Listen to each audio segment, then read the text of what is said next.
finished at last. Looks like it, Aunt Mattie. Huh. Bye, Dad. Hello, son. Well, daughter, how was the moving picture tonight? Lovely. Mice, that's what it was. Just a lot of mice. There wasn't anybody killed in the whole thing. No, well, then I'll stick to these. These don't talk. And that big cluck Norman Maine was in the picture tonight. Never does anything but kiss a lot of girls. Norman Maine is one of the best actors in pictures. You and your movies, that's all you think about. You shouldn't be allowed to go to them at all if you're asking me. Too bad I was so busy in the kitchen. I didn't hear anybody asking you. Hello, Granny. Hello, darling. But of course, no one ever listens to me. They do if they're within 10 miles of you. Gadding around picture shows. House all cluttered up with movie magazines. And the other day, I caught her talking to a horse with a Swedish accent. Sis. We're only young once, you know. Ah, Hollywood. You'd better be getting yourself a good husband and stop mooning about Hollywood. Do you know what she wants to do? She wants to go to Hollywood. I've known it all along. I've seen her making faces in the mirror and talking to herself. That's what comes of your movies. Why, what would you do if you did go to Hollywood? I'd be an actress. I would, I tell you. I've always known I could. Guys, wouldn't it be wonderful to have a movie star in the family? Oh, Miss Blodgett, may I have your autograph? You may not know it, darling, but you're practically on your way to bed. Oh, Miss Blodgett, you're my favorite actress. Won't you tell me the secret of your success? Oh, let me alone. I asked her what's come over you. I'll tell you what's come over her. She's just a silly little girl whose head has been turned by the movies. And the sooner she forgets the whole thing, the better off she'll be. Why will I be better off? What's wrong with wanting to get out and make something of myself? What do you do that's so much better? Just because you're satisfied to sit here all your life, you think you can laugh at me. Well, someday you won't laugh at me. I'm going out and have a real life. I'm going to be somebody. You know, if it was spring, I'd say give her a good dose of sulfur and molasses.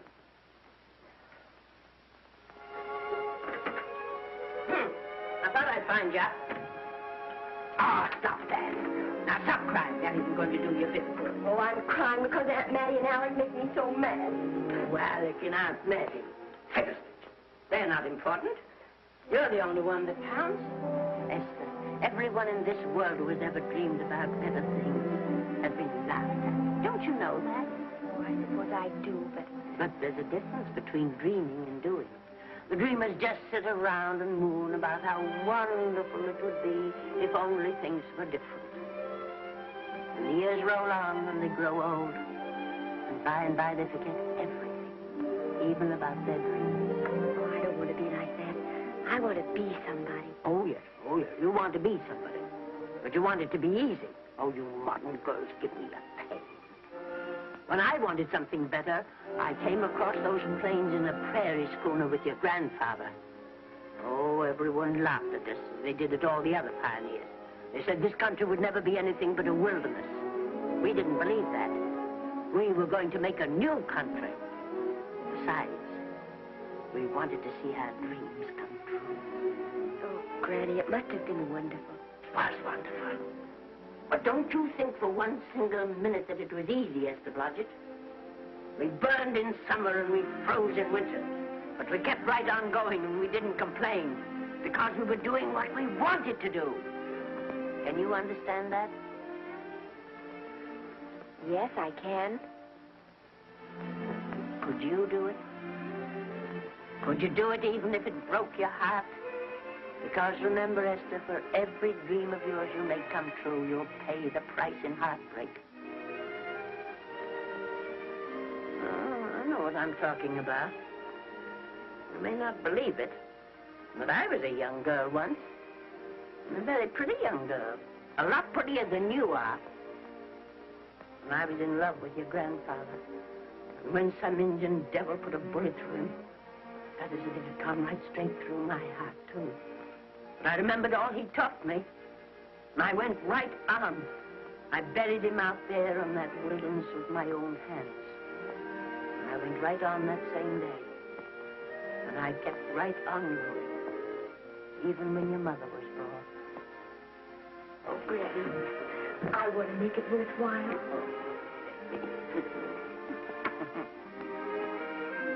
You know, Esther, there'll always be a wilderness to conquer.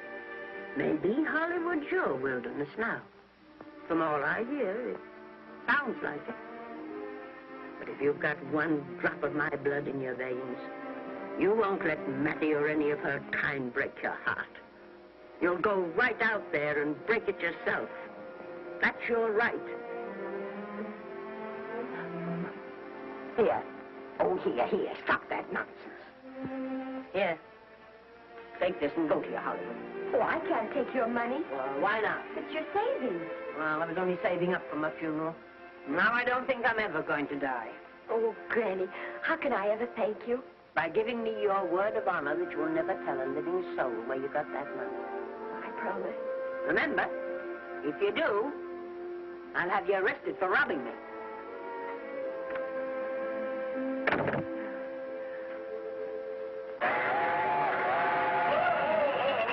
Here we are. Want something, Granny? Oh, I can make it, dear. Oh, thanks. I kissed Dad goodbye. Just a little kiss. He didn't even wake up. I bet you didn't try that on your Aunt Mattie. Oh, Aunt Mattie. Think of her face when you tell her. I am thinking about it. I've waited for that chance for 30 years. Here she is, girl. Oh, thank you, cousin.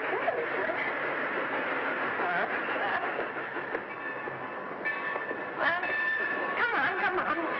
Here's your prairie schooner.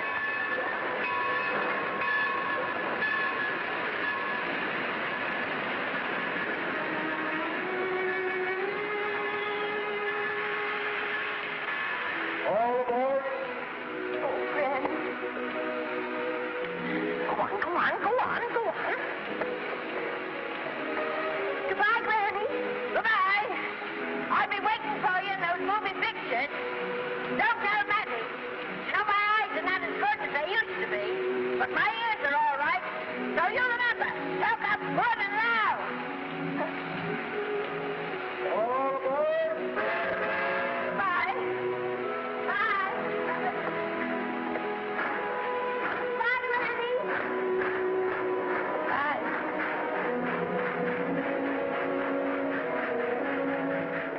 You want to go home now? I don't want to, but I will.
Good afternoon.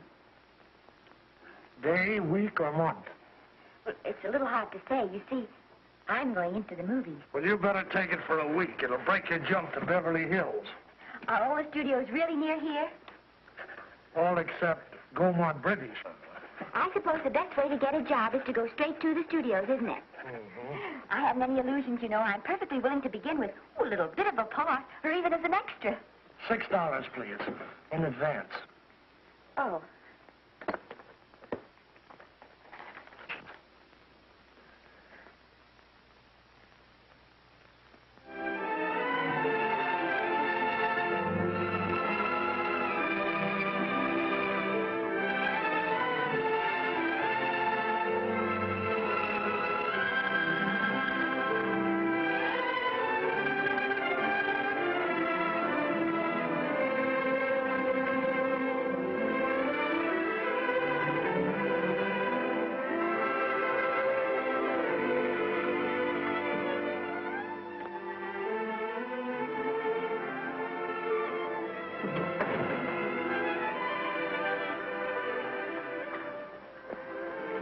I beg your pardon. I'd like to register for extra work. How long have you been in Hollywood? Well, it's about a month now. We haven't put anyone on our books for over 2 years. Come here. I'd like to show you something.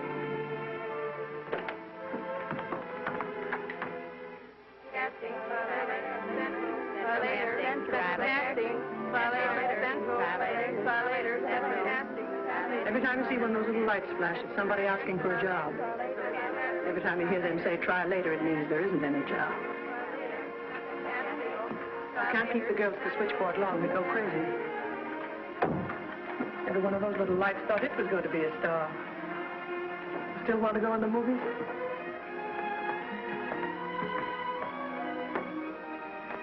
You know what your chances are? 1 in 100,000.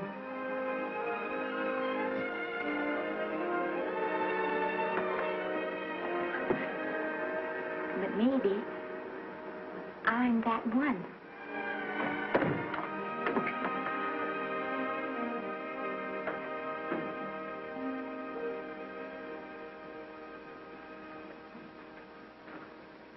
Any phone calls for me, Mr. Randall? Oh, no. Jesse Lasky and Sammy Goldwyn must be writing letters instead. How's the luck today? And there wasn't any. Maybe you don't go at it in the right way. Now take Danny McGuire here. He knows the ropes. Don't you, Danny? Sure, I've had him around my neck for years. Huh?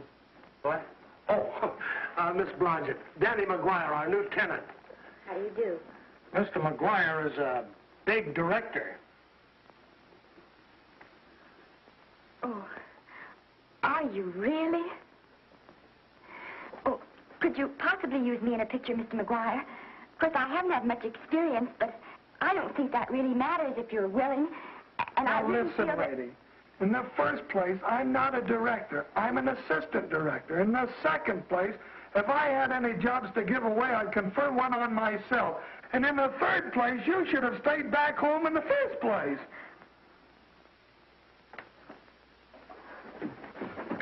Oh, now look what you've done. Hey, wait a minute. Hey, don't be that way. Don't do that. Gosh, I didn't mean to get tough, but a guy thinks he's being kidded when somebody asks him for a job and he hasn't got one for himself. After all, I'm not a big enough shot to hurt your feelings. I'm sorry. It wasn't just that. It was a lot of things. Looking for a job every day and never getting any nearer to it. I guess I was beginning to get a little scared. I know. Lady, do I know. Well, there's only one thing to do for that feeling when you're tired and sunk and down to your last nickel. Come on and I'll buy you a drink. Well, it's not as bad as down to the last nickel.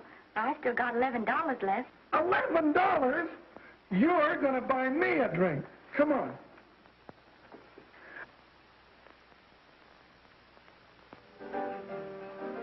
That's right, George. There's nothing like a little rum to take away that milk flavor.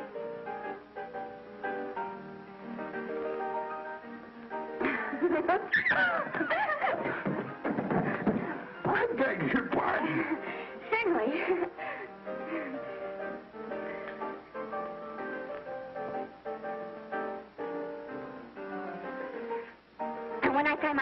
first thing I'm going to do is see that you direct every picture I'm in. That's my pal. Of course, I'm going to be perfectly nice about it, but I'll just insist. Now, that's the way to talk. Don't let them lick you. Oh, I should say they can't lick me. If they try anything like that, why... I just won't sigh. Now, that's right. What have you got to lose? Another one of these and we'll open our own studio.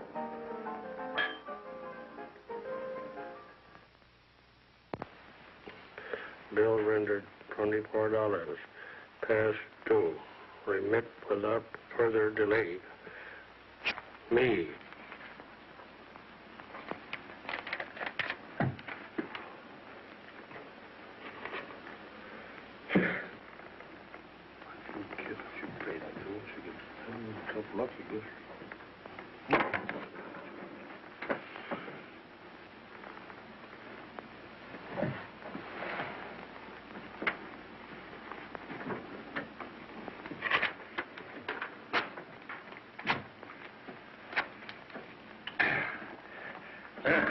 Fifth race. Try, Ken.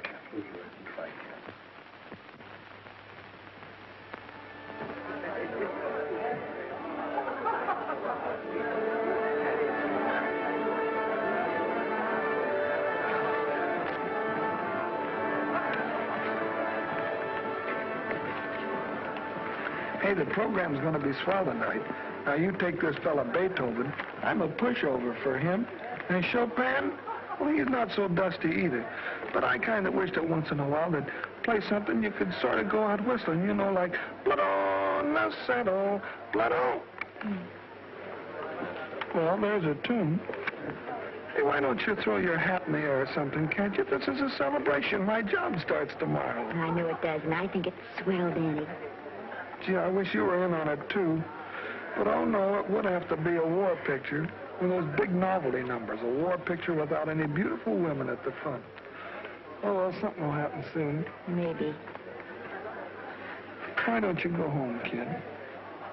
Oh, Danny, I can't do that. I came here, and I've got to stay. Well, now, if it's on account of money, I can... Oh, thanks. You've given me enough already. Anyhow, this is no time to be worrying. This is a party. Look at all the people. Everybody in the world. Look. That's me and Maine.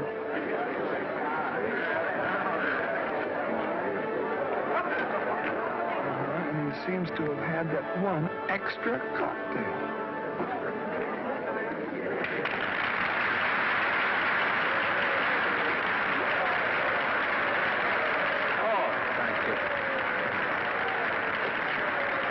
Sit down, you dope. That's for the orchestra leader.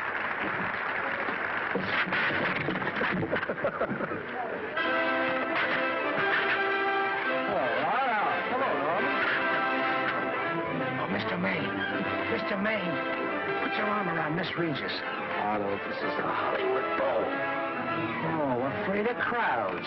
Go on, get out of here. What's the matter? You getting too big to bother with photographers? Don't want any pictures taken now. Oh, is that so? Well, supposing I take it anyway. Well, shove that brownie number 2 of yours down your throat. Thank you, Mr. Maine.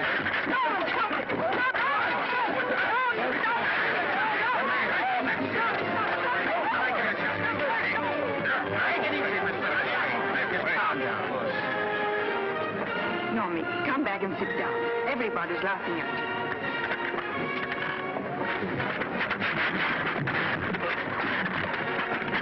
All right. Hi, Norman. Is he always like that? Well, I suppose he has to sleep sometime.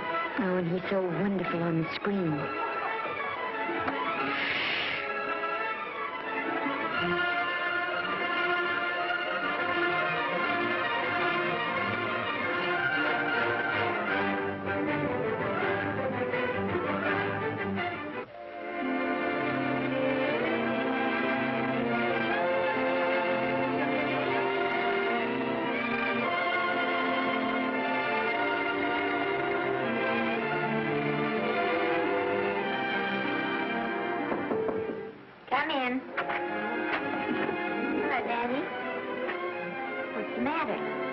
Well, believe it or not, I got a job for you. Danny, that's wonderful. When do I go to the studio? Well, you don't exactly go to the studio. Oh, it's on location. Well, it's not exactly on location. But of course, I have any makeup. Will you tell me what to get and sort of help me put it on? Well, you don't exactly need any makeup. You see, it's not really a picture job. It's being a waitress. Oh. Well, it's kind of a picture job if you look at it right. You said it was a waitress.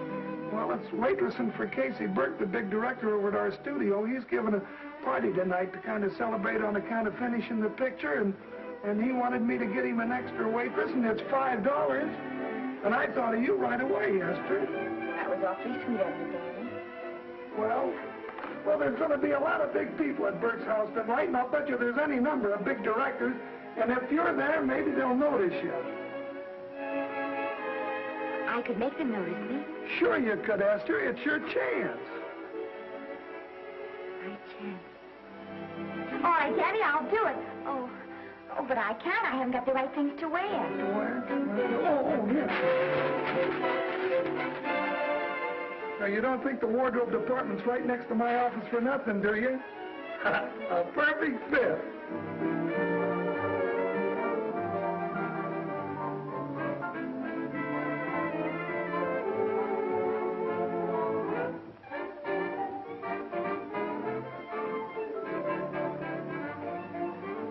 Did you get to the preview last night? I did. Would you like a little hors d'oeuvre? They are very nice. Oh, thanks. Well, what did you think of the picture? You should have saved it for Thanksgiving. What a turkey.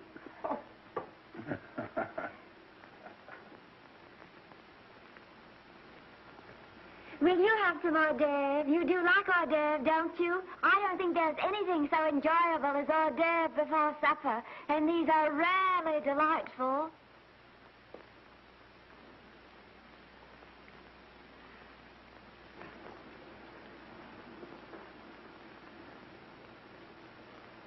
And at the finish, the kid turns around and sings a lullaby to its mother.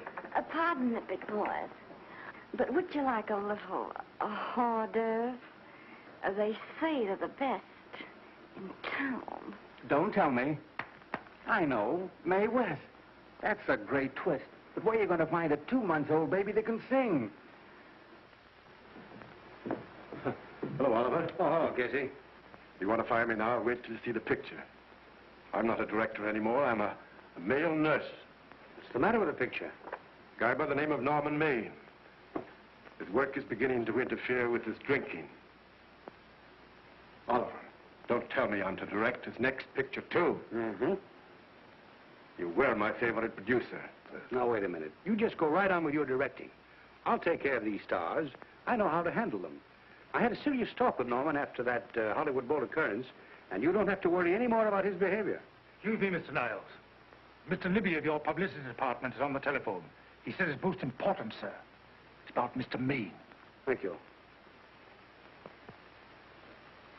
Oh, it's probably just some little thing. Of course, Oliver. I'll turn on the radio and see if they've called out the National Guard yet.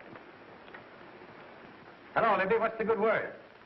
Mr. Norman Maine, America's Prince Charming, was apprehended driving an ambulance down Wilshire Boulevard with a siren going full blast.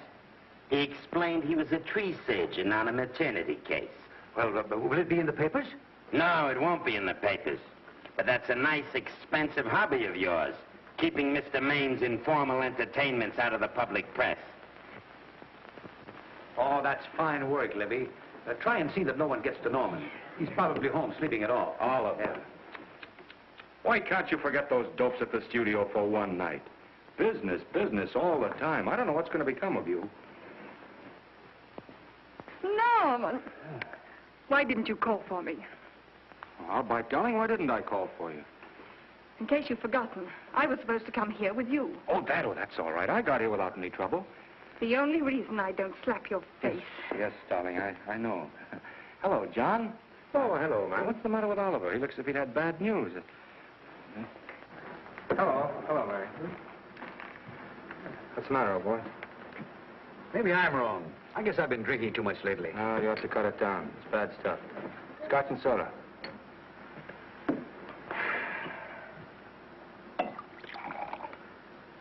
Come on. The word, you know, is pronounced when. Bad dialogue, Oliver. You'd rather not watch this. You know best. Soda. Thank you. Oh. Go ahead and say it. I've got it coming to you. Don't make it tougher on me, Norman. I don't want to stand here and preach, but take a look at my side of it. I'm trying to make pictures with you. I know. Costs are going up, and the grosses are going down. No, it isn't that. I've made lots of money with you, and I can afford to take a loss. But I hate to see you going the way of so many others. Why don't you get Lloyd's to insure you against me? You can't get insurance against a man forgetting who he is. You're a great star, Norman, but there's nobody so big that he can afford to have people refuse to work with him. Who doesn't want to work with me? You... Quiet. Listen, I know plenty of people who do. Yes, and so do I. But your real friends can't stand seeing you start to fall apart. What do you mean by that? The first signs are always the same. Not being able to remember your lines. Cameraman struggling to cover your hangovers. And all because you have to have a good time. Every day and every night. Listen, I've warned you for a long time. Okay, Oliver, you're a swell guy. You won't lose any money on me. I'll promise you that. I'll be ready for the curtains when the time comes. When it does, here's my epitaph. And now I think I'll, have a little drink. Scotch and soda.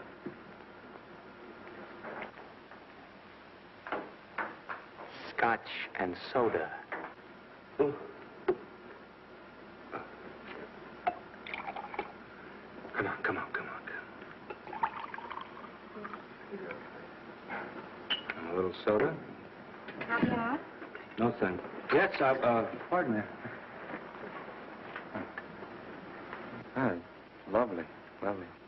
No, I mean the caviar. No, don't go away. I'm starving. Really.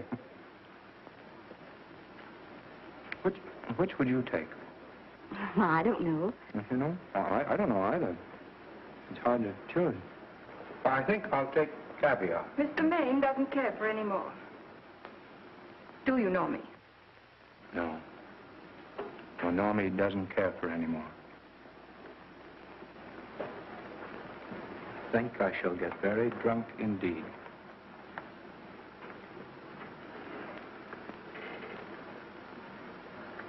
Scotch and soda. Sorry, I have something.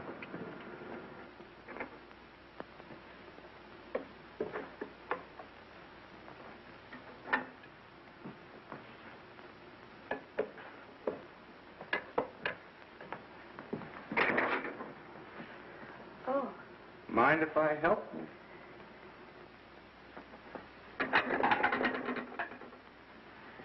Won't they miss you? Oh, no. They'll just look under the table, and when they see I'm not there, they'll forget the whole matter. Hey, what's your name? Esther Blodgett. My name's Maine. I know. You do? Ah. What's so funny? I was just thinking about all your fans and how surprised they'd be to see you here helping me put plates away. Oh, they don't know my finer side. They'd be pretty envious of me, meeting you this way in person. Oh, you do? Well, tell me, are you disappointed? Yes. Oh, now you've done it. Oh, never mind that. That makes the room look lived in. Tell me, why are you disappointed? I was sitting behind you at the Hollywood Bowl the night you didn't want to be photographed. Yeah. I'm told I crept into many a heart that night. Oh, I can never explain this. You know, you have very pretty hair. You better get out of here. And a sensitive mouth. And a charming little Precisely why you here instead of with the rest of the guests. I'm just trying to be helpful. I see. Are you sure there's no other attraction? Well, it might be that my old mania for putting plates away is coming back on me. It's rather odd. I always know where I can find you if there's a pretty girl around. It's not only odd, it's embarrassing. You're being deliberately insulting, Norman. I put up with this for long enough. Dear, don't lose your temper. Remember, we must try to keep the voice low. I know you'll excuse us if we go on with our work.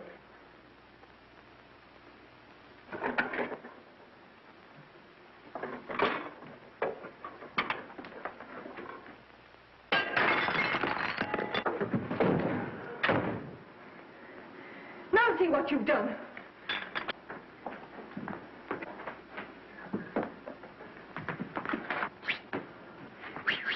Come here. Help me up. Are you hurt? No more than usual.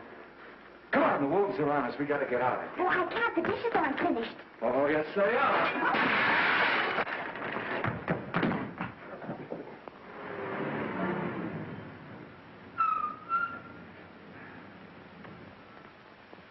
Well, I bet I know what you're going to say now. What? Good night. Good night, and thanks. Hey, wait a minute. Hey, you realize that all I found out about you is that you're foolish enough to want to go into pictures? But why is it foolish? Look at you. Yeah, that's what I mean. No, I'd rather like to go into this matter a little more thoroughly. Oh, that's awfully nice of you. Why don't we go on up to my place and talk it over? Oh, no, thank you very much, but I really must say good night. Good night. But you're not angry. No. I'm hungry. Well, why don't you go and get something to eat? Good night, Miss Blodgett. Good night, Mr. Maine. Wait a minute. Peter, the least I can do is to see you to your door. Will I see you again? I hope so. Has anyone ever told you that you're lovely? Well, now you know. Thank you.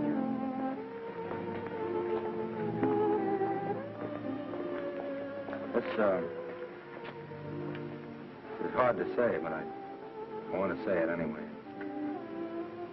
You know, on the screen, in private life, you know. But whatever I do, I still respect lovely things. And you're lovely. You understand? Yes, I think I do. And it isn't that bump on the head that's doing this. Well, I'm glad.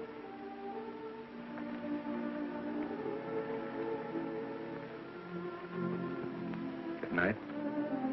Good night.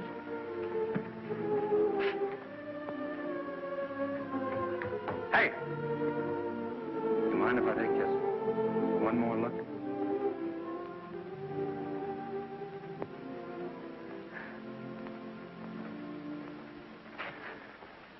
Go away. Quite impossible. I wouldn't even consider it. No.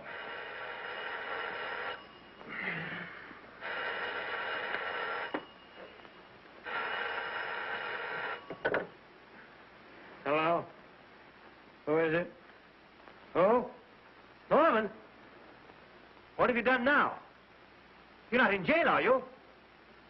Oh. Yes, I see. Oh, it's that again. I see. She's beautiful. Yeah, I know. You want me to give her a screen test? Yeah, certainly. She's got wonderful possibilities.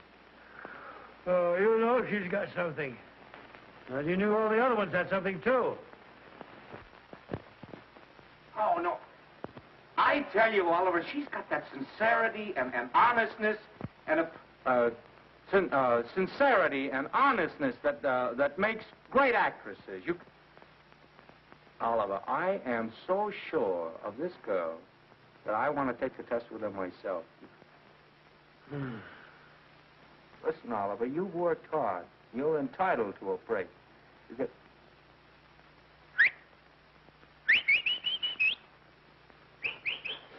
Yes, I heard you.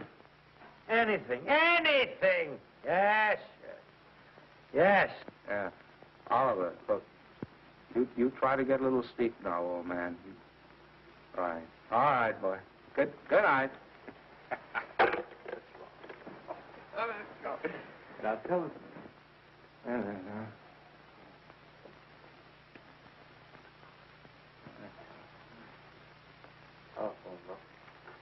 Telephone book.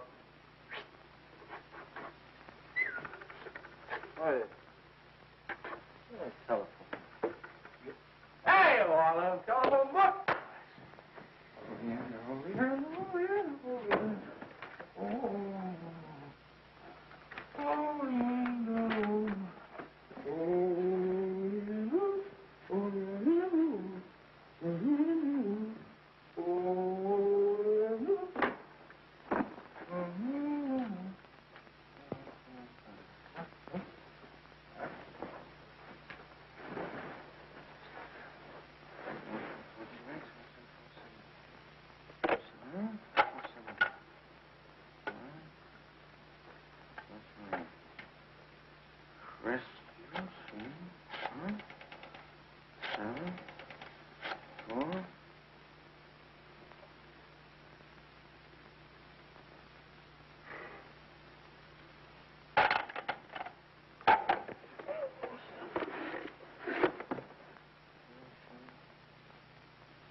Telephone. For me?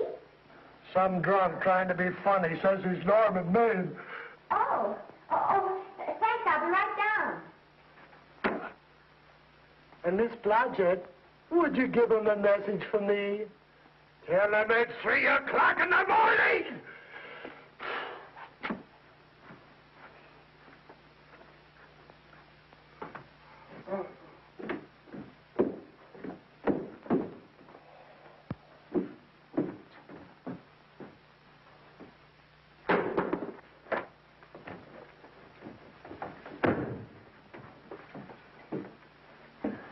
Hello? What? Oh. Oh. Oh. Oh, yes. I'll be there. Oh, thank you.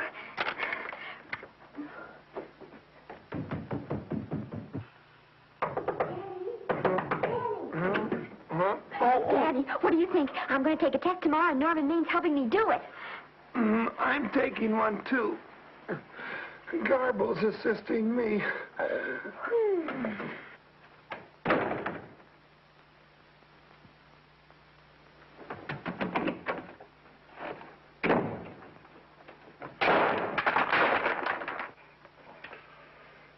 Oh.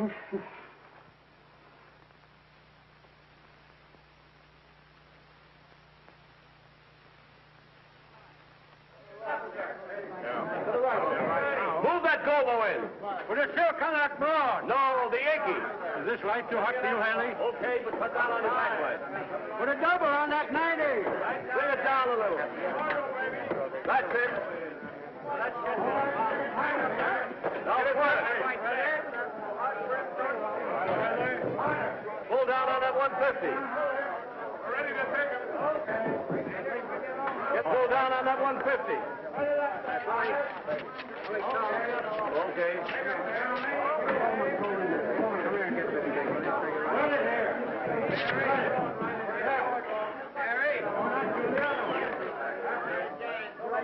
Bring me an apple box. Listen, gentlemen, please, if you don't mind.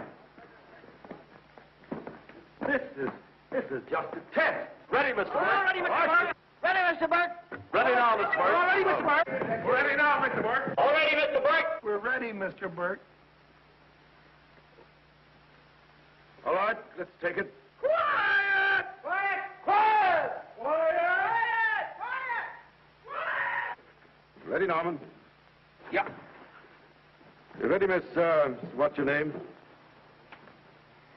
You'll soon know your name, Esther. The whole world's going to know it. But I'm so scared. Maybe I better not try it today. Oh, come on. Now, don't be foolish. They all had to go through this. Harlow, Lombard, Myrna Loy, and now Esther Blodgett. All right. I'm ready. This is a take. Rolling. Quiet. Hey!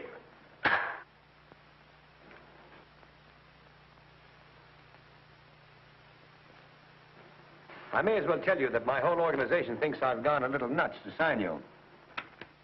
Well, maybe they're right. I've been nuts before. You see, all the experts seem to think that your type is a little mild for present-day taste. But I rather believe that tastes change, like eyebrows. And I think that also, like eyebrows, tastes are going back to the natural. You look like a nice girl. I think I'm going to like you. That's not important. I think the public will like you. That is important. Oh, yes. I see what you mean. I mean, I know it is. Well, I don't think it's going to be easy. Nothing you really want is ever given away free. You have to pay for it. And usually with your heart. Someone else told me that once. But you still have to work it out for yourself. Oh, well, all this is just a long way of saying, I'm glad you're with us and good luck to you. And now I'm going to turn you over to our demon press agent, Libby. Don't let him frighten you. He has a heart of gold, only harder. And for the love of Pete, learn to close your mouth and keep it closed, even in your love scenes.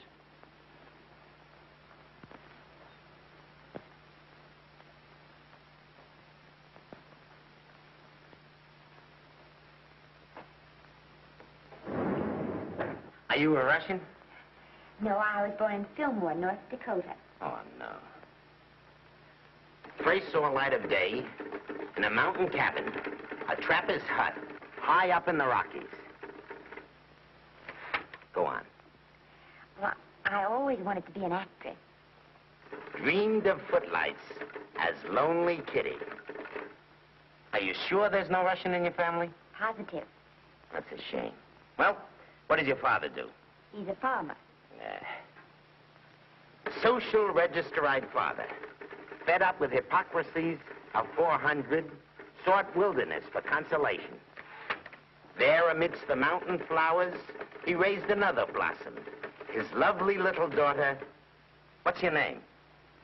Esther Victoria Blodgett.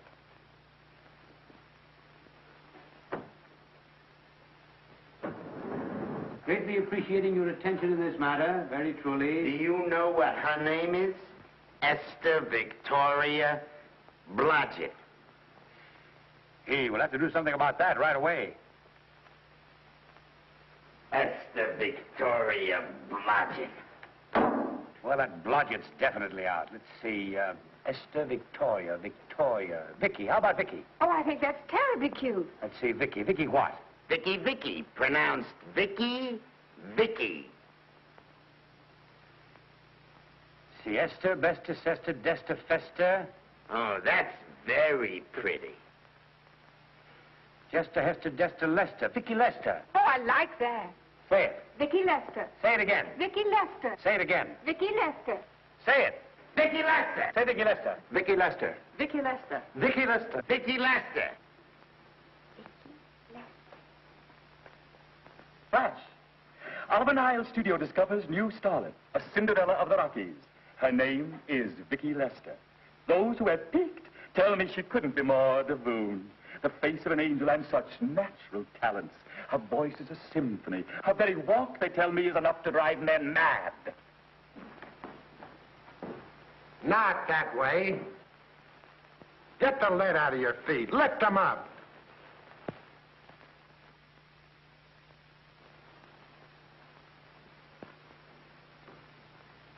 That's better. It's terrible, but it's better. The quality of mercy is not strained. It droppeth as the gentle rain from heaven. Cease. Through the mouth, my child, through the mouth. The nose is for smelling roses. Proceed. Does she have to look surprised all the time?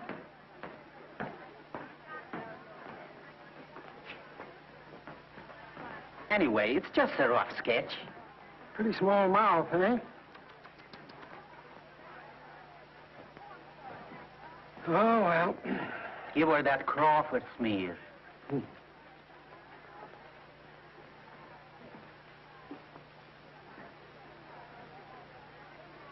This'll give her that deeply... Yeah.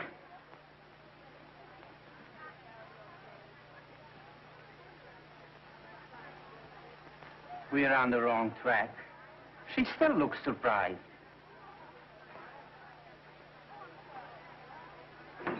Listen, drunk people, we're shooting on the set this morning, not in the commissary. Now, come on, snap into it. Acme Trucking Company? No. Mr. Smith is not in.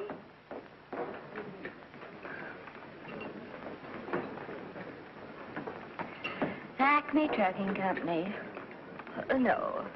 Mr. Smith is not in.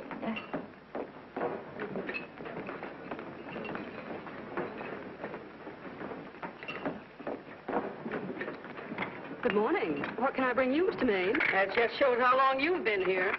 Mabel, bless you. How soon are you and I going to be married, huh? I don't know. You'll have to ask my mother.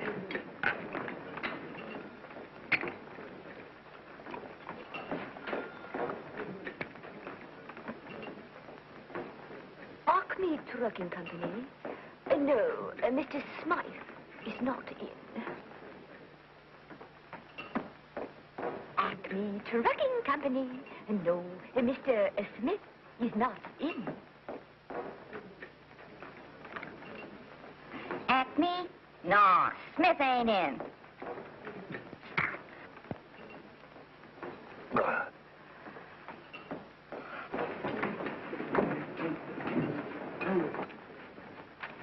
Acme Trucking Company? I'd like to speak to Mr. Smith, please. Mr. Smith is not... Oh, Norman. What's all this between you and Smith? I've got a part. It's only one line, but it's in the picture. It's ambition that made you break that date with me last night. Well, I had to be here so early this morning, and... So did I. I had to stay up all night to make it. You've started your picture, haven't you? No, we're still in the testing stage. You can't seem to get the right girl for the lead. Gee, you think with all the girls there are that... Yeah, I know, but this one's got to be different. She's got to be little and cute and sweet and intelligent. It'll blow me down. What? Will close my tired old eyes. Well, what is it? Hold everything. Come on. Come on.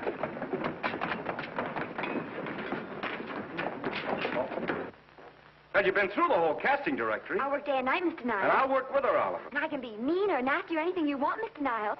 If she clicks, Oliver, you've got a star overnight. Okay.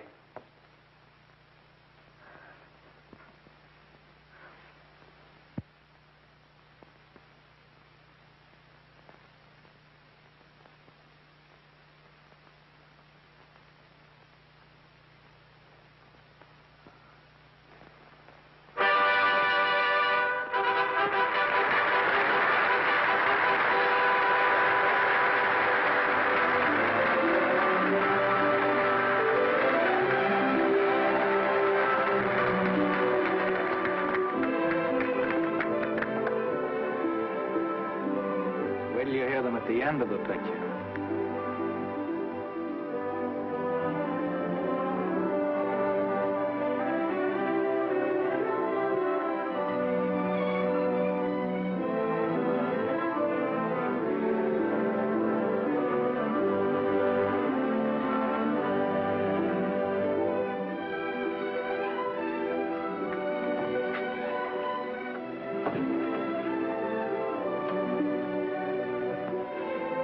Do you think we were noticed? By no one. They're much too busy playing at croquet.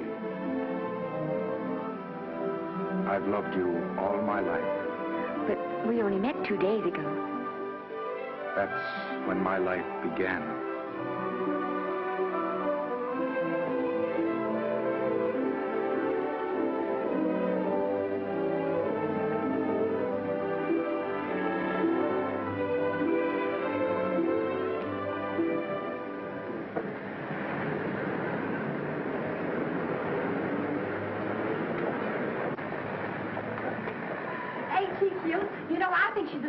hope I am, don't you? I think she's sweet. Well, it's Vicki Lester's picture, all right.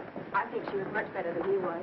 These producers are so horribly down. They won't know how good she is. Well, maybe it's because she's a good girl. No, means not so bad, but it's Vicki Lester they'll go to see. Vicky, darling, I think she's the most precious little thing I've ever seen. The knockout, Libby.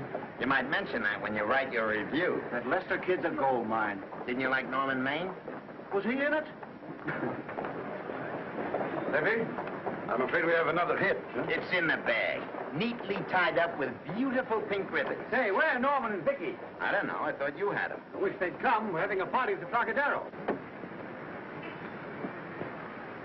Isn't it thrilling running away from people? Norman, it's so exciting, So new. A star is born. Come on, run.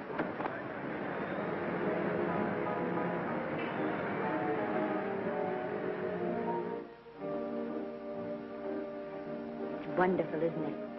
Crazy quilt. Oh. It's a carpet that's spread for you. It's all yours from now on, you know. Come, Esther. You're a success. You'll have everything in the world you want. I hope it'll make you happy. Hasn't it you? Then there was one thing I never had. Lots of times I told myself I'd found it, but I always knew I was lying. Still, I never stopped looking for it. Maybe it'll come. Well, I think it has come, Esther. I only wish it weren't too late. Oh, but it's not too late. Oh, you can't throw away your life the way I've thrown away mine and have anything left that's good enough. No. You can. Norman, you can. You mustn't tell me that, Esther. I'm so afraid that I'll believe it.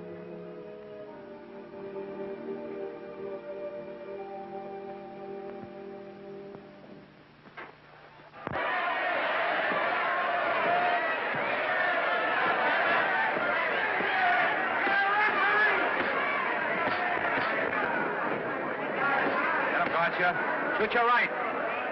Swell, isn't it? Lovely. What spot you get? Can't you hear me, Gotcha? Shoot your right!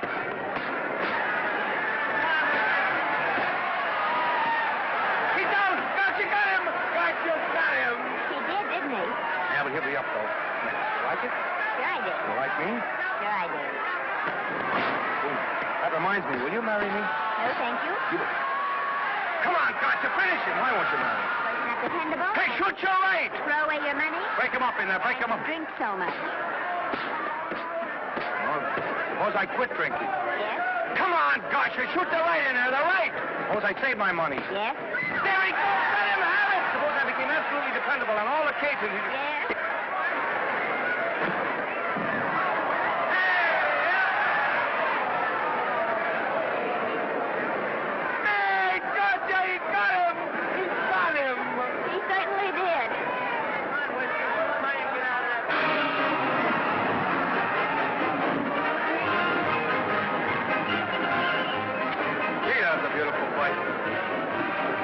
Norman. What, dear? Would you do all that for me if I said I'd marry you? No, certainly not. I was just supposing. We're going to be married. Guess I didn't read that line right. I'll try it again. We are going to be married. Both of us. Yeah, to each other. What do you think of that? Well, when? Where? Well, we thought we'd elope in the conventional manner. What's the matter? It's trying to decide whether it's good for the studio. Is it? It is. And bless you, my children. When's it going to happen? Oh, we thought we'd just sneak out sometime. We're not telling anyone but you. Listen to this. The Screen's ideal romance blossomed into breathtaking reality today when Vicki Lester and Norman Maine, America's dream lovers, slipped quietly through the portals of holy matrimony. How does it sound? Horrible. But you see, we're going to elope. Sure you are. It'll be the biggest elopement this town ever saw. We'll get a tie-up with the Army, have you escorted all the way down to Yuma by 20 of their new bombing planes. Is he going with us? Don't you think we can work this thing out better alone? No sense in bothering the happy couple with all the details. I'll see to it that you get a carbon copy of the whole layout. I can hardly wait. I'm sorry, we didn't realize that we were in the way. While you're settling the details, you don't mind if I take this woman out and buy her a ring, do you? Sure, go ahead. We want everything legal. That's a charming match. A nice girl like Vicky. And public nuisance #1. Now, wait a minute, Libby. Norman's all right. And if you'll pardon my pointing, Vicky's business is her own. It doesn't require any comments. I wasn't making any comments. I just said it was a rotten shame. So go ahead and plan the elopement. Oh, that elopement stuff is out. You can't get any scope in that. We're going to have a wedding. Where'll we have it? Customary place, I believe, is a church. Nah, it's been done.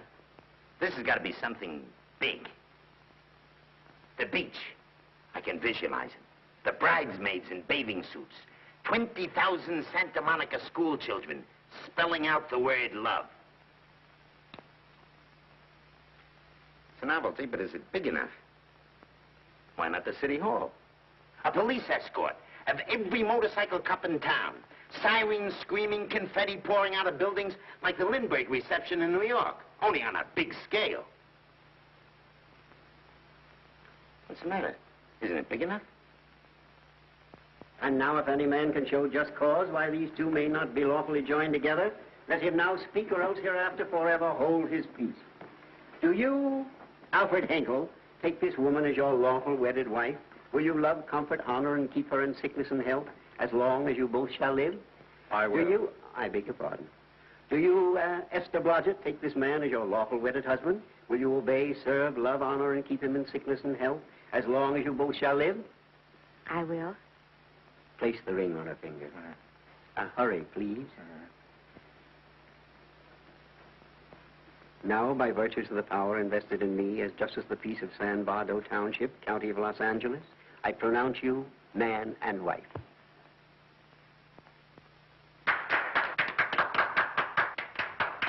Quiet! And now I must exercise my prerogative of office.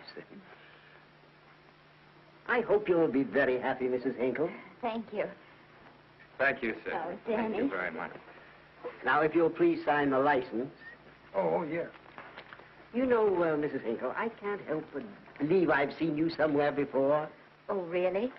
Well, I believe this is the first time I've ever been in San Bardo. You know, your face is familiar, too, Really? Mr. Hinkle. There you are, sir. Thank you very much. Oh, Here's your thank you, receipt. sir. Thank you. Goodbye. Goodbye. See you again. Yes, goodbye. No, I don't. Let me now, see. No. Yeah, I think you got by with it. But it was close. That JP was just beginning to remember where he'd seen it. Well, anyway, we got away from Libby. Hello, sir. If you will be kind enough to glance between my shoulder blades, Mr. and Mrs. Henkel, you will find there a knife buried to the hilt. On the handle are your initials. Lovely to have seen you, Libby. Hold it, wait. Hold it, Danny.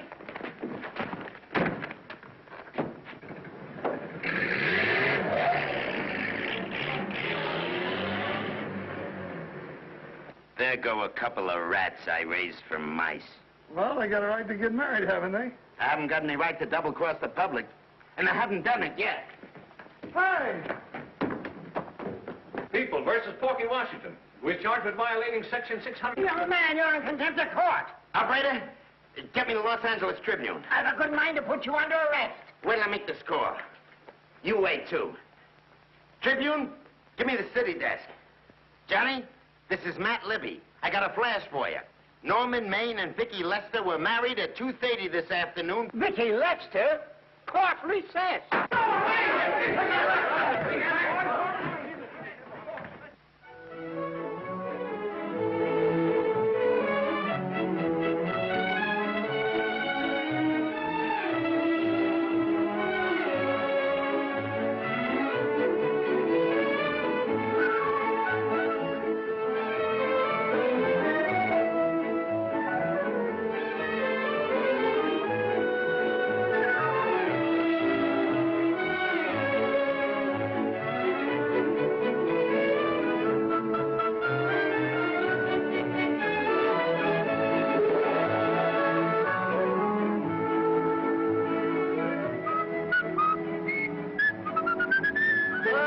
me a horse, a great big horse, a great big buckaroo, and let me wahoo, wahoo,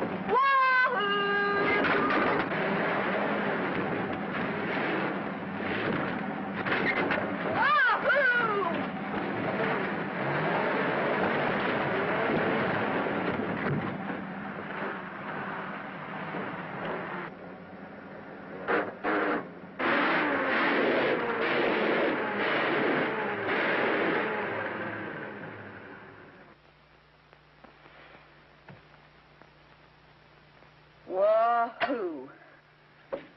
Wahoo. I don't want to sound immodest, but I think I've stripped a gear. Well, sit down, won't you, and let's get acquainted. We'll probably be seeing quite a bit of each other from now on. No. Might just as well break the ice now as later.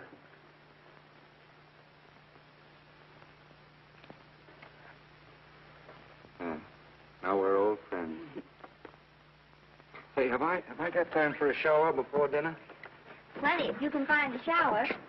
I never can remember where that thing is. Does it pull out or slide under? Here, I think I can find it. Nope, it's the linen closet. Here it is. Nice work. Oh, half the time those things are just luck. I'll see if I can disinfect this steak.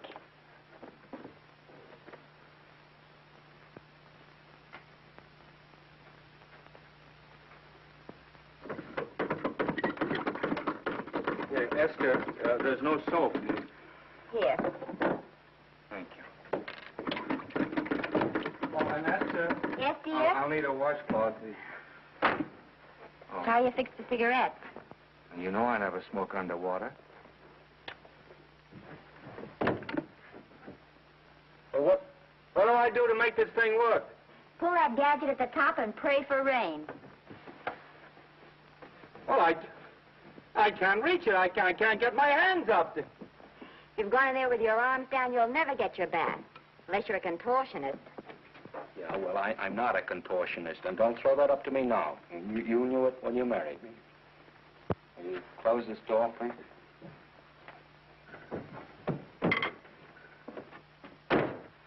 Thank you.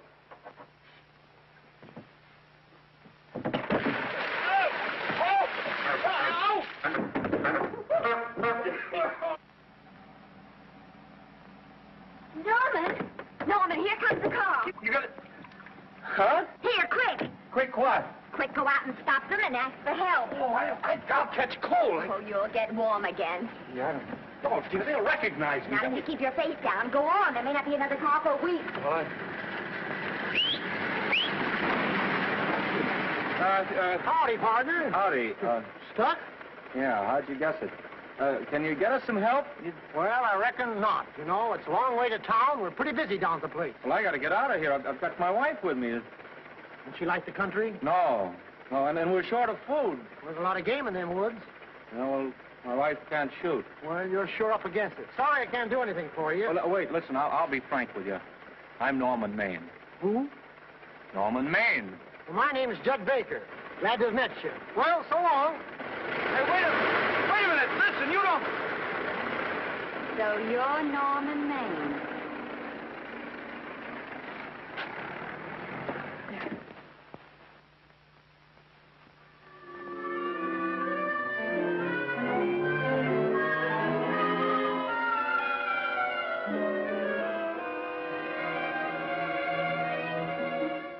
I got my prestige to look out for.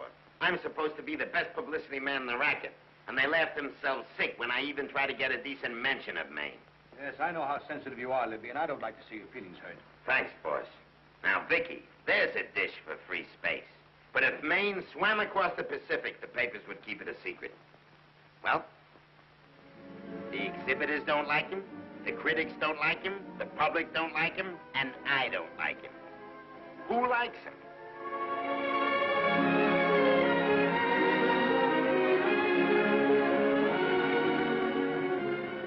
Oh, but, darling, this is almost too much of a surprise. And there I was in my touching innocence, thinking we were going to live at the beach house. Oh, we'll still keep the place at Malibu. But this is special. This is our castle. It used to be in the air, you know? Well, we'll never use any ugly words like contracts and pictures and careers. When we come in those gates, we'll check the studio outside. Come on, I got another little surprise for you.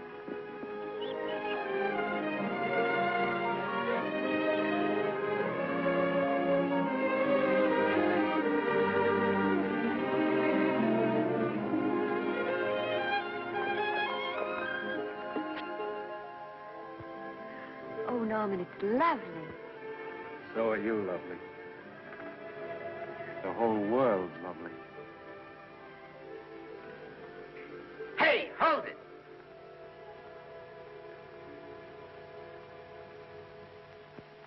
That's it. Caption: their honeymoon never ends. All right, let's get some pictures. Now, if the bride will sit here and the groom stand behind her, we'll have something unique. Now let's go after something different. You sit down and she'll stand up. Pretty radical, isn't it? Yeah, but in a nice way. Okay, Otto, fire. Caption: their honeymoon begins anew. Ah, the producer. Caption: their honeymoon ceases abruptly. Hello, Oliver, glad to see you. Oh, I'm glad you're back. Thank you. Vicky, how well you're looking. Hello, Oliver. Am I interrupting? Yes, thank you. Just want a couple more pictures. That's enough of both of them. What they're asking for is exclusives of Miss Lester.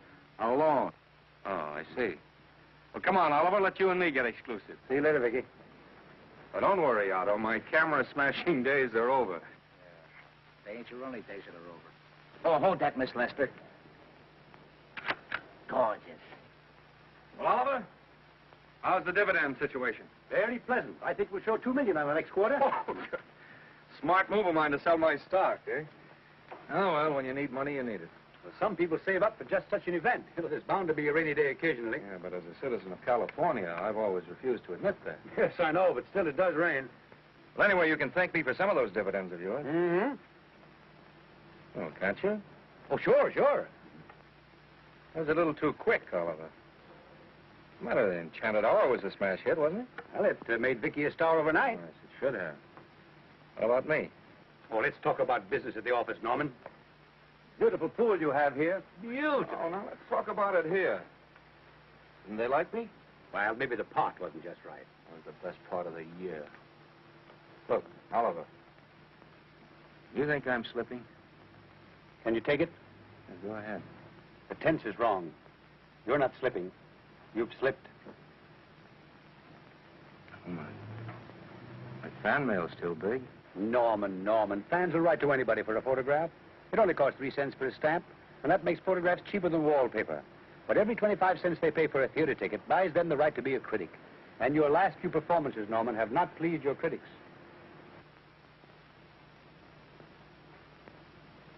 You remember I told you I'd be ready for the curtains when the time came?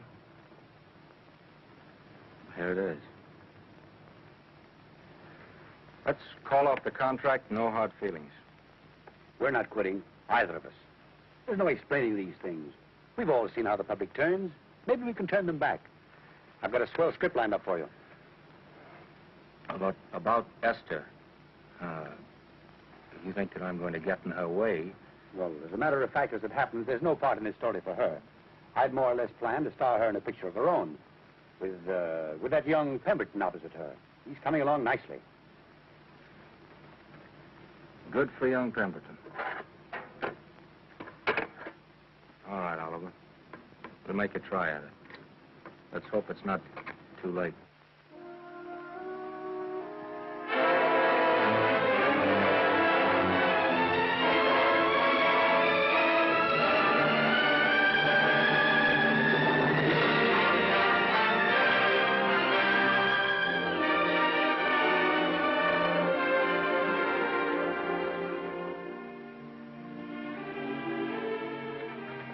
No argument.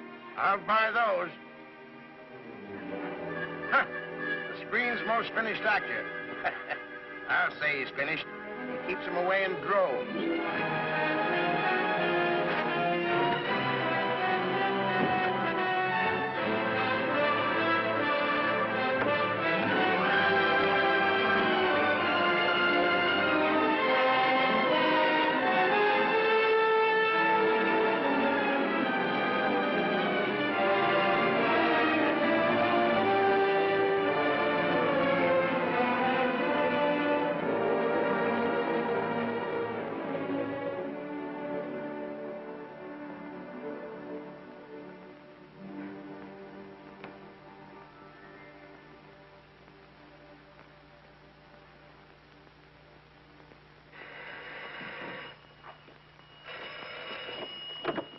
Hello? No, Miss Lester isn't home as yet. No, I'm not the butler. But I can take a message just as well as he can, honest. Oh, is that you, Norman? Swell. Listen, Norman, this is Artie Carver. Hiya, kid. Swell. Say, I hear you're through with Oliver Niles. Is that on the level? Please, Artie, I'm not news anymore. Forget it. Say, what kind of a settlement did you make on your contract? Give me a figure so I can do a story on it. There was no money involved. We just called it quits. Okay, I'll fill in my own figure. Say, by the way, I've been trying to get an interview with Vicky for 2 weeks, but she's always busy. How about you giving an old pal a break by speaking to her for me? Sure, I'll ask her. Swell. So long.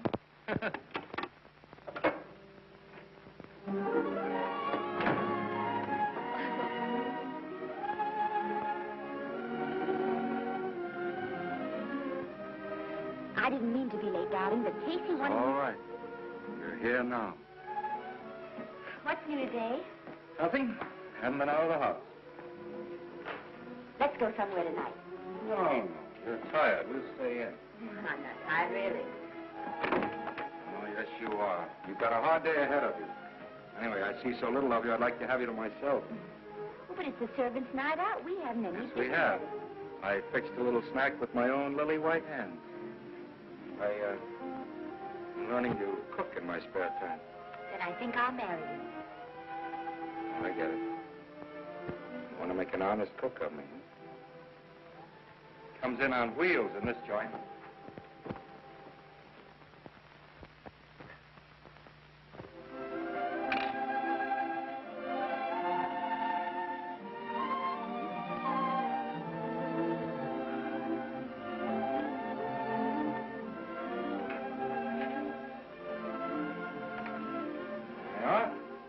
How's it look?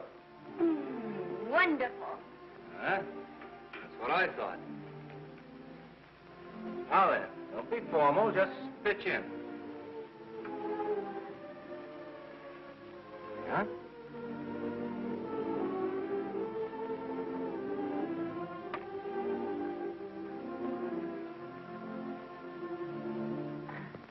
I'm afraid my mouth's not quite big enough.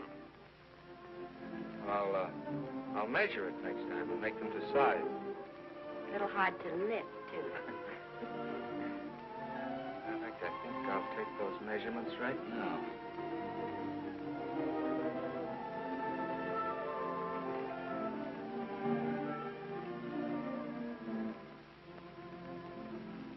That's what I wait for. All day.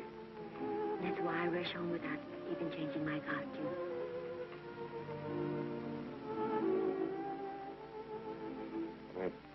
We're forgetting that we're hungry. Would you like a sandwich? Thank you. I still have a little work on this one.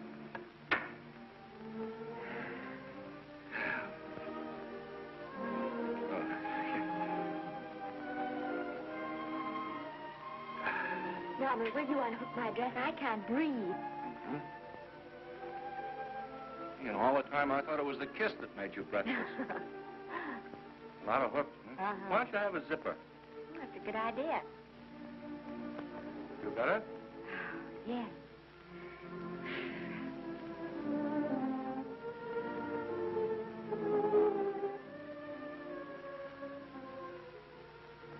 Don't look now, but I think that guy on your left is in love with you. I hope so.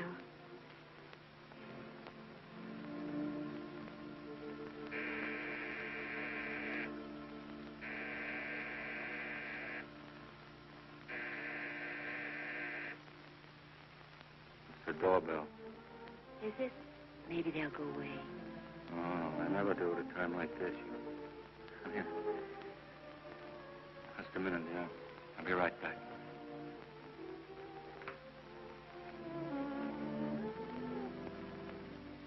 Does Vicky Lester live here? Yes. I got a package for her. I'll sign for it. So who are you? I'm her husband. Oh, sure. I'm right here, Mr. Lester.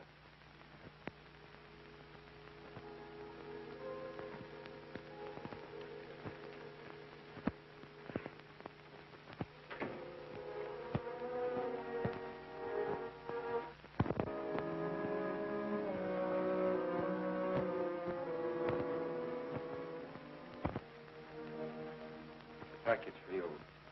Oh, by the way, I forgot to tell you, they want you for a benefit at the Shrine Auditorium next Wednesday night. I told them I'd ask you.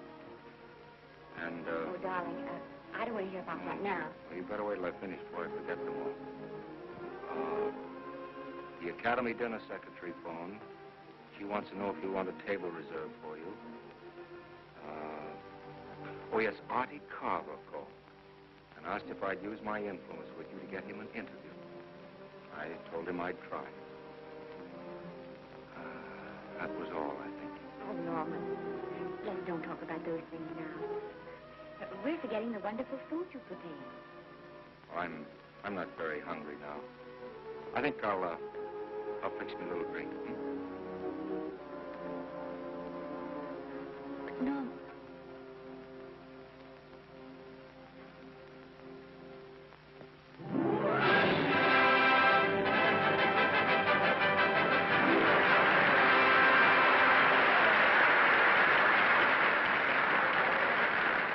Norman would come. Stop worrying. And think how nice that statuette is going to look on your mantelpiece. Do you suppose anything's happened to him? But of course not. He's just been held up in traffic. You think about that statuette. And now we arrive at the climax of the annual dinner of the Academy of Motion Picture Arts and Sciences, the highest award within our power to bestow.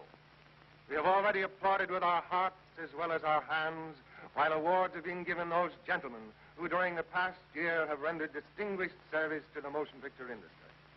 We now pay honor to the ladies, or rather to one lady. We offer to her the Academy Award for the finest performance of the past year. She has already had the world's acclaim, but this is the tribute of her fellow workers, the men and women of this industry. It is not only my pleasure, but my privilege to present this award to the actress who created the unforgettable Anna in Dream Without End, Miss Vicki Lester.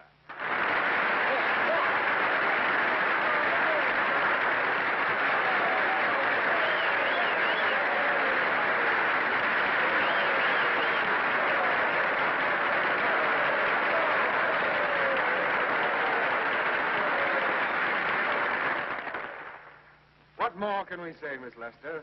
This says it all for us.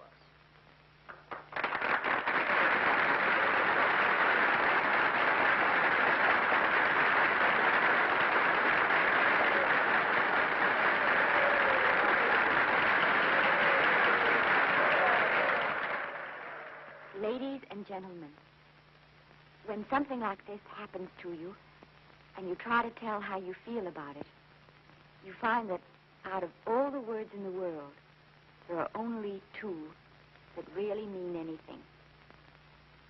Thank you. All I can do is to say them to you from my heart. All I can do is to keep on saying them. Hey, that's fine. All the thing. That's a very pretty speech, my dear. Very pretty. You said the right thing. I want to be the very first one to congratulate you on that valuable little piece of bric-a-brac. Now I want to make a speech. Gentlemen of the Academy and fellow suckers, I got one of those once for a best performance. They don't mean a thing. People get them every year. What I want's a special award, something nobody else can get. I want a statue for the worst performance of the year. In fact, I want 3 statues for the 3 worst performances of the year, because I've earned them. And every single one of you that saw those last masterpieces of mine knows that I've earned them. Libby, start the music. What I'm here to find out is, do I get them or do I get them? Now answer yes or no.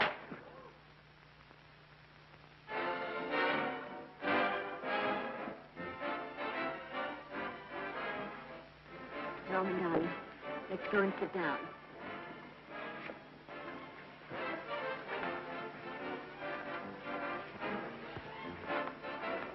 Come on, Norman, sit to that. That's for you, Norman.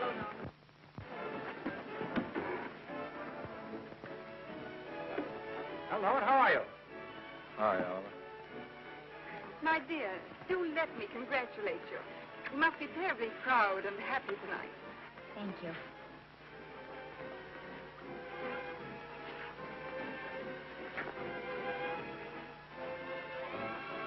somebody give me a drink.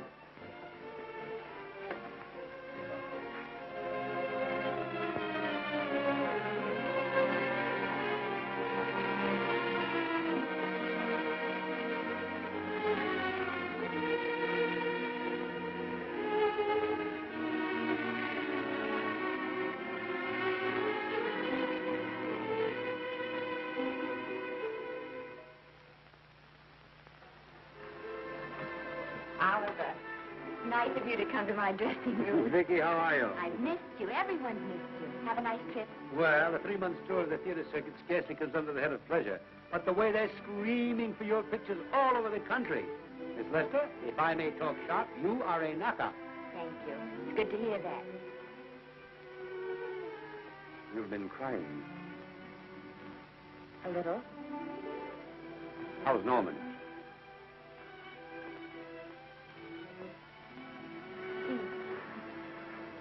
Well, he's trying awfully hard, Oliver. Letting Norman leave this studio was the hardest thing I ever did. There was nothing else I could do. I know. Has he been... Is he all right? He's gone to a sanitarium. He really wants to stop drinking. And I think he could only... Well, perhaps if he could start working again, it would be some encouragement. Oh, Oliver, could you do that? Oh, thank you. But he mustn't ever know I told you. He won't know, and you mustn't worry. I want you to keep up your good work in this picture. I'll try, Oliver. That's the one thing I can do for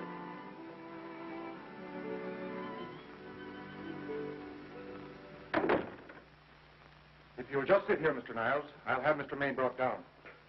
Thank you.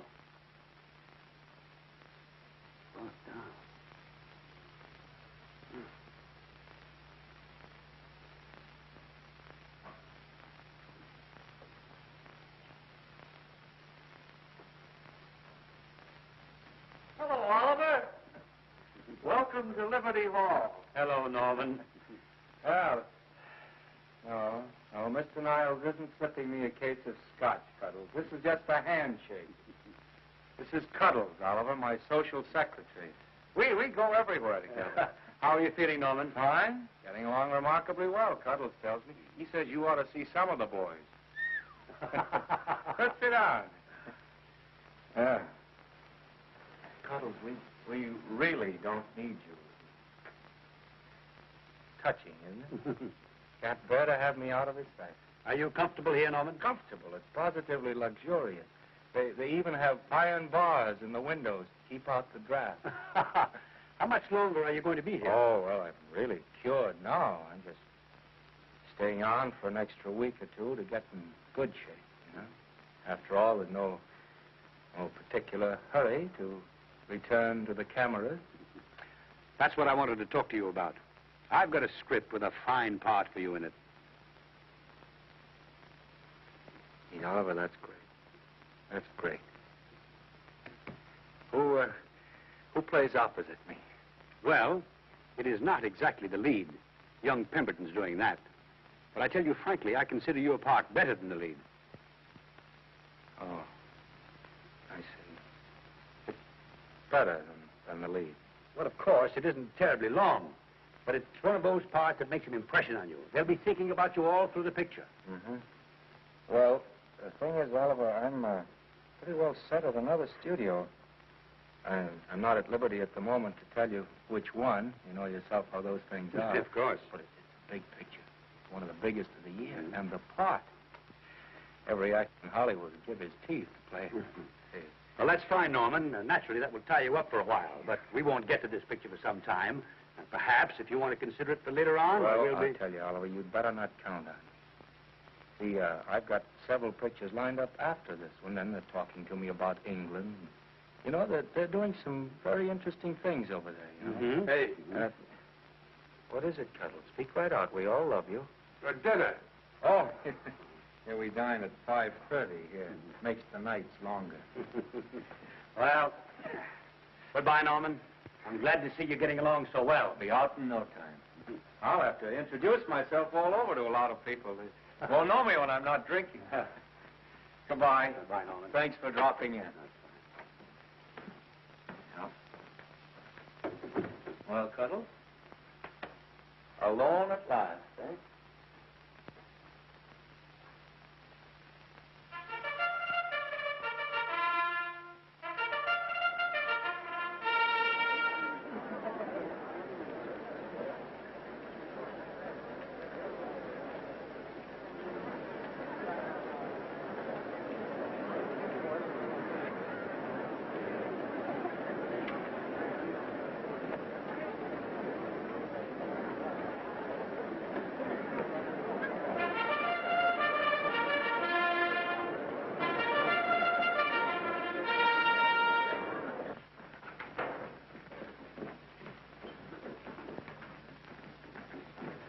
Bert? Sam? How are you, Marion? Oh, hello. Hello. Hello, Normie. Glad to see you. How I hate to run into these has-beens. They give me the creeps. Me too. He was good while he had it. And he had it quite a while. Hello? Hello, Mr. Maine. I haven't seen you in a long time. Oh, I've been resting. Ginger ale, please. Ginger ale and what? Ginger ale and ginger ale. A new leaf? A whole new book. Thank you. Scotch straight. Hello, Libby. Why, it's Mr. America of yesteryear. Do they let you wander about now without a keeper? Oh, sure. I'm a trustee now. Didn't expect to find you at Santa Anita. What do they do with the actors while you're away? Oh, they cut them into slices and fry them with eggs.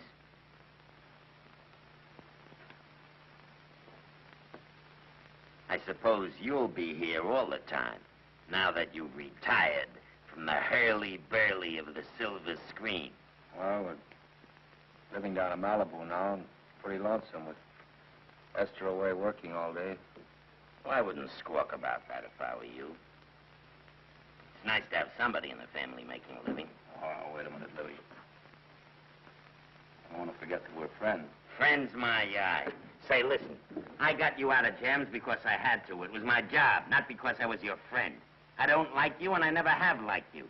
Nothing made me happier than to see all those cute little pranks of yours finally catch up with you and land you on your celebrated face. Pretty work, Libby. Always wait till they're down, then kick 'em. I don't feel sorry for you. You fixed yourself nice and comfortable. You can live off your wife now. She'll buy you drinks and put up with you even though nobody else will. Wait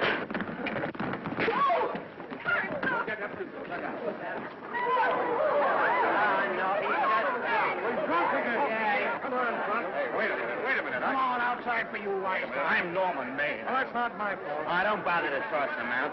He's harmless. All right, Mr. Libby, if you say so. Sure, let him go. What can he do? He can't fight any better than he can act. Norman Maine. Oh, he's drunk again. Why, he's been drunk for years.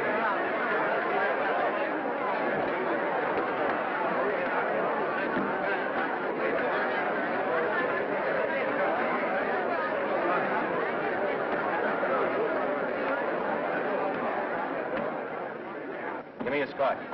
Double. Leave the bottle here.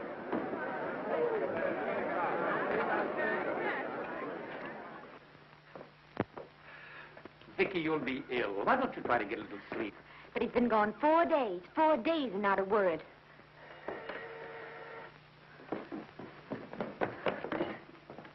Oliver, I can't. I just can't. Hello? No, this is Oliver Niles speaking. What? Where? Thank you. What is it? Nothing. Oliver, tell me. He's in the night court. He's been arrested on a drunk charge. Now, he's all right. He isn't hurt. I'm going right on and get him out. I'm going with you. Vicky, it isn't any place for you, and if it gets in the papers, What do there'll I care about the papers? I'm going with you.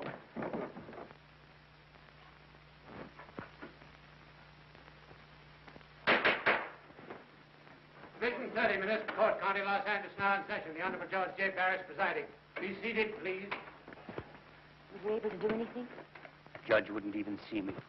Ready, Your Honor.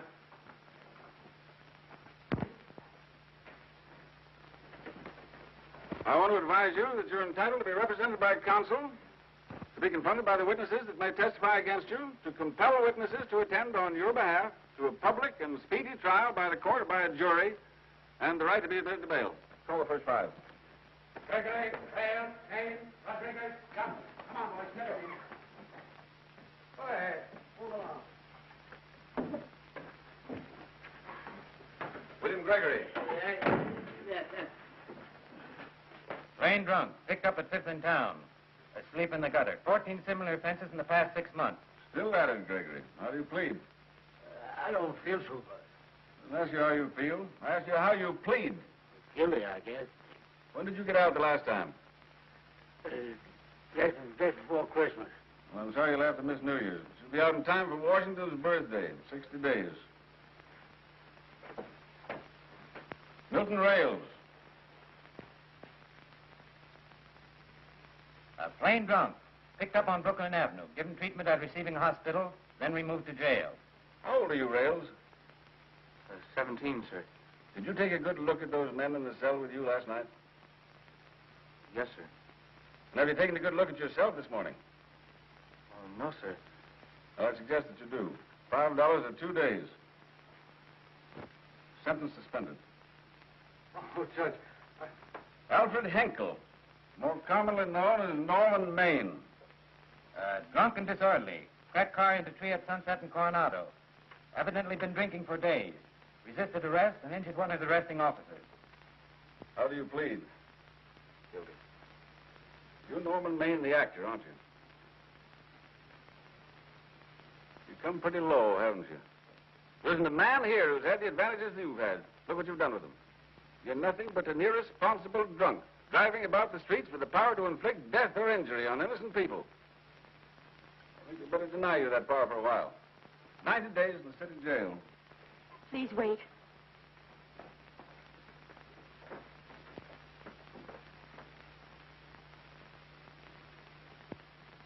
I'm his wife.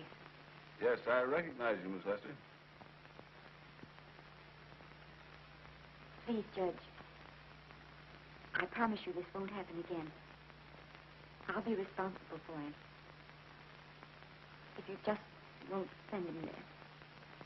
You realize that this man, when drunk, is obviously a menace to public safety?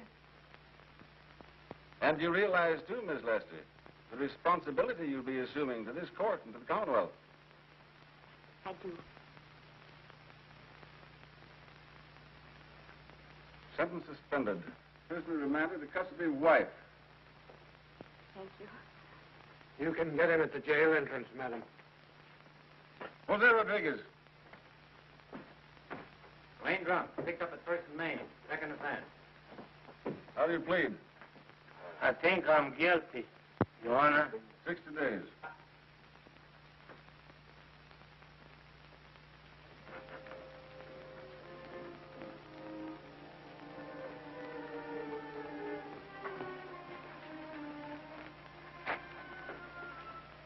Yeah, I'm so tired. Hold it, Mr. Maine. Picture.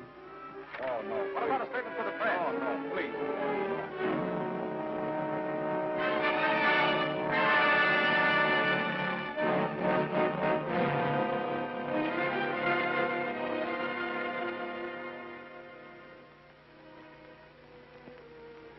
He's asleep innocently all day. It's the best thing for him. Awful to see this happen to someone you love. And know in your heart that it can't get any better. I only know that all I can do now is stay with him and try to help him. So will I. And between us, we'll take care of him. You're very fond of him, aren't you, Oliver? I'm very fond of both. Then I know you'll understand what I have to tell you. And after what happened last night, I think you already know what it is. I can't do any more pictures. I'm going away for good with Norman. You can't do that, Vicky. You're at the very peak of your success. And you've worked so hard to achieve it. That's what's been wrong. And I've thought it all out. Maybe if I hadn't been away from him so much, last night and what went before, it wouldn't have happened. I know it's too late to think about that now, but it may not be too late to go away with him and start over somewhere. It's your life you're giving up, Vicky. So I can try to give Norman back his. Can you honestly tell me I'm wrong to do it? No, Vicky. I can't honestly tell you that. Then there'll be no more Vicky Lester.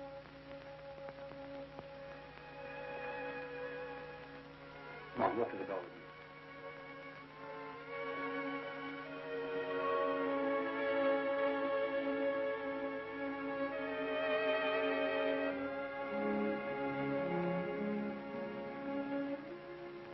Goodbye, Vicky Lester. You were a grand girl. Good luck, Mrs. Norman Maine.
Darling, this is Maine coming in to apologize again. Oh, I'm sorry, dear, but it isn't you. What other troubles have you got? None. I was just playing a scene with myself. Now, look. I'm just coming out of the jitters, and you're just going into them. This is a swell household. Isn't it? I'll tell you what we'll do. I'll promise to brace up if you'll go on the wagon. I guess I have been drinking too much. You know what I'm going to do? I'm going to be an athlete. You mean with great big muscles and everything? Well, roughly speaking. Gonna join the YMCA? It costs too much. I'm going wading out in our front yard. No. Sure. Would you like me to go with you? Sure, if you'd like to. No, Miss, I don't think I will. It might spoil this beautiful, natural wave. Yeah, I guess that's right. But, darling, look, could you have a hot toddy, some hot soup for me when I come back? Some hot soup? And I'll make some of those nice sandwiches. No, Miss, do you have to?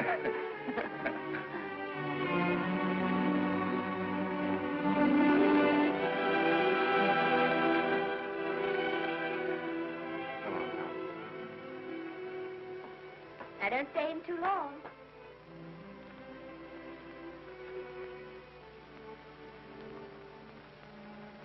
Hey!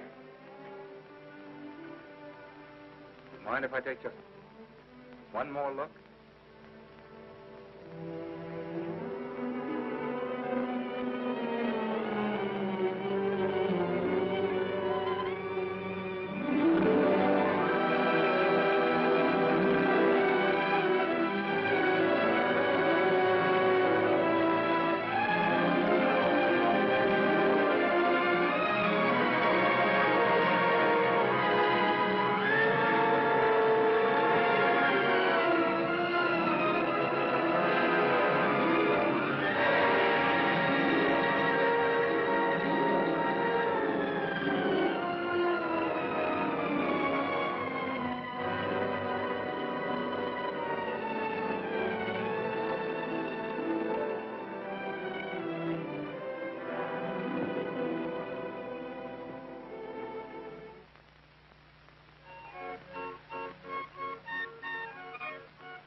first drink of water he had in 20 years. And then he had to get it by accident. Pardon. How do you wire congratulations to the Pacific Ocean?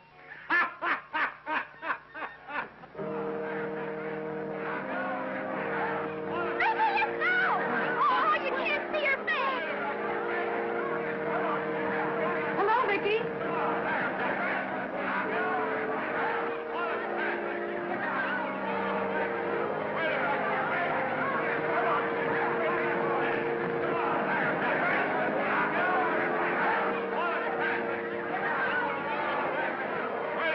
Can't you? Come on, Vicky, let's see your face. Vicky, will you sign my book for me? Write Mrs. Norman May. Don't you care, Vicky? You get over it.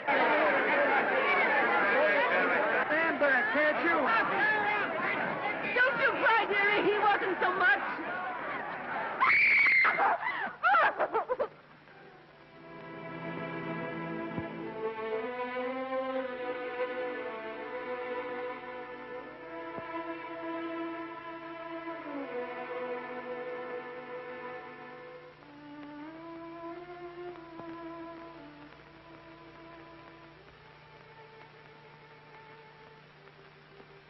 Do you mind if I take one more look?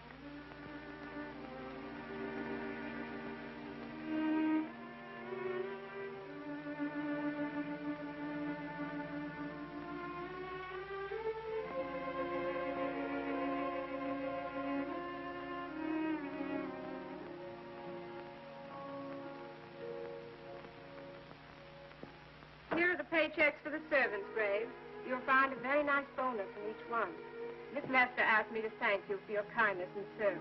If there's anything I can do for the little lady, I should be glad to do it. She would appreciate your attending to the closing of the Beverly Hills house. Put down those trunks. Put it down, I say. Well, where is she? In the bedroom. Who are you? I'm her grandmother. Get up.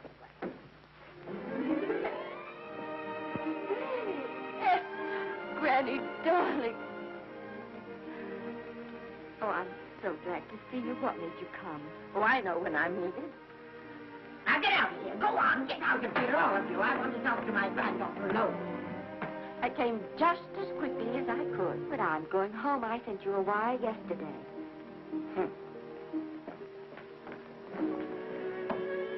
Sit down. Is it true that you're going to quit the movie? I never want to hear them again. What are you running away from, little girl? I'm not running away. It's just that I can't go on. My heart isn't in it anymore. Once I told you if you get what you want, you have to give your heart in exchange. And you said you were willing. You remember? I remember. It seems to me that you got more than you bargained for. More fame, more success, even more personal happiness. Maybe more unhappiness. But you did make a bargain. And now you're whining over it. I don't think I'd feel so very proud of myself if I were you, Esther. I'm not, Granny. My mind's made up. Well, and I'm sorry I gave you the money to come out here. It just wasted. Oh, but Granny... I was proud of you, Esther. I was proud to be the grandmother of Vicky Lester. It gave me something to live for. Now, I've ended. I know. Oh, I want to be strong, but I can't go on. You must. Tragedy is a test of courage. If you can meet it bravely, it will leave you bigger than it found you. If not, then you'll have to live all your life as a coward. Because no matter where you may run, you can never run away from yourself. I never knew Norman Maine. He wrote me a very sweet letter when you were married. He said you told him how much I meant to you. And I know just how much you must have meant to him. You know, Esther, I can't believe that wherever he is, he can be very happy, knowing that his death broke the spirit of the little girl he praised me so highly for raising. And I can't believe that he can be very proud, knowing that all his great love did for you was to make you a quitter. The car is ready, Miss Lester. We'll have to go now to make the train.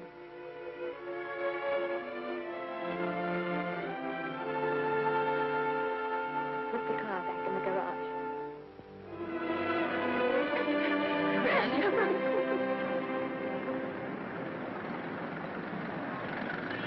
The entire picture industry has come to the Chinese theater for this opening tonight.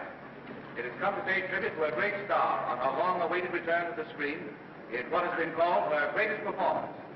It has come to pay tribute to the girl herself. The girl who has won the heart of Hollywood. The girl who has won the heart of the world. Miss Vicki Lester. And if I'm not mistaken, Miss Lester's car has just driven up. Yes, it is she.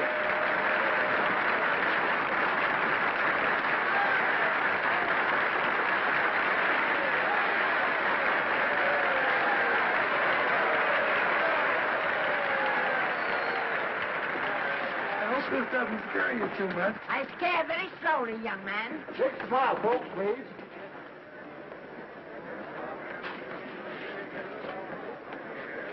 They'll have your mug, your face, plastered across half the papers in the country tomorrow. How do I look? Oh, you look swell. You're a liar, but I like you. And here's Miss Lester's grandmother. Won't you say a few words to the radio audience, please? Say something, Letty. You know, we've got a thing like that back home where they all listen in on, but we call it a party line. Won't you say something, please? They're listening. Maybe some of you people listening in dream about coming to Hollywood. Maybe some of you get pretty discouraged. Well, when you do, you just think about me. It took me over 60 years to get here, but here I am. And here I mean to stay. Thank you very much.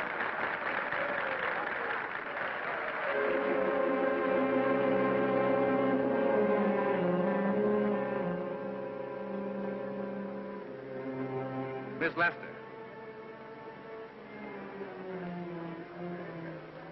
This microphone is on an international hookup. Throughout the world, your fans are hoping that you'll say a few words to them.